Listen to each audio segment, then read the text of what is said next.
தமிழகத்தில் கடந்த 5 ஆண்டுகள் நடந்த ரேப் கேஸ் பாலியல் வன்கொடுமை 2080 2 ஆண்டுகளுக்கு முன்பு 10ஆம் வகுப்புல 500க்கு 495 மதிப்பெண் வாங்கிய சிறுமி 495 மார்க் 5 மார்க் தான் எக்ஸ்ட்ரா வாங்கல. அந்த குழந்தை ஒரு பெரிய மருத்துவராக ஒரு பெரிய பொறியாளராக அந்த குடும்பத்தை அடுத்த கட்டம் எடுத்து செல்லக்கூடிய குழந்தையாக அந்த குழந்தைக்கு என்ன பரிசுங்க? கயவர்களால் கருக்கலிக்கப்பட்டு கொலை. எதற்கு சட்டம் ஒழுங்கு செய்யறீங்கிறோம்?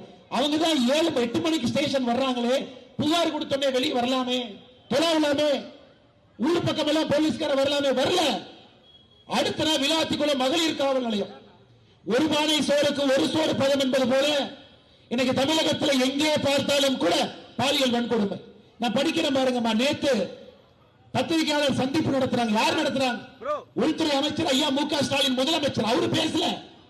பத்திரிகையாளர் சந்திப்பு நடத்துவது உள்துறை செயலாளர், home secretary, DGP, Chennai commissioner, அதிகாரிகள் 5 பேர் உட்கார்ந்து பத்திரிகை நண்பர்களை பார்க்கிறாங்க. அவங்க சொல்றாங்க, தமிழகத்தில் கடந்த 5 ஆண்டுகள்ல நடந்த கொலை 8008 பேர் தமிழகத்தில் 5 ஆண்டுகளில் படுகொலை செய்யப்பட்டிருக்கின்றார்கள்.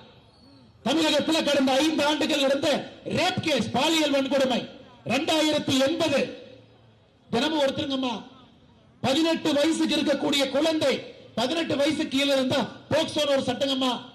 18 வயதுக்கு இருக்கக்கூடிய குழந்தை, எத்தனை குழந்தை நம்பிக்கை அங்க வந்திருக்கிறாங்க யோசிச்சு பாருங்கம்மா. மேடையின் மீது வந்து புகைப்படம் எடுத்துட்டு போறாங்க. குழந்தை நம்பிக்கையோடு இந்த கூட்டத்துக்கு வந்திருக்கிறாங்க. அப்பா அம்மாவும் நம்பிக்கையோடு அந்த குழந்தையை கூட்டு வந்திருக்கிறாங்க. பத்திரமா நம்ம வீட்டுக்கு கூட்டு போ.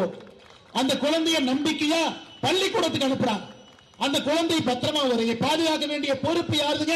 அரசனுடைய பொறுப்பு. அதுக்குதான் நம்ம சம்பளம் கொடுக்கிறோம், அதுதான் வரி பணம் கொடுக்கிறோம். நம்ம குழந்தைய பத்திரமாக பாதுகாக்க வேண்டிய பொறுப்பு அரசு.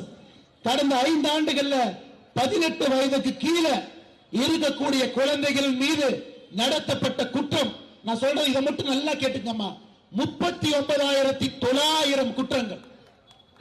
தமிழகத்தில் 18 வயசுக்கு கீழே குழந்தைகள் 39,900 பேருக்கு மீது குற்றம் நடத்தப்பட்டிருக்கிறது. அப்போ செய்திகளை உள்ளது உள்ளபடி தெரிந்து கொள்ள ரெஃப்ளெக்ட் நியூஸை சப்ஸ்கிரைப் பண்ணுங்க.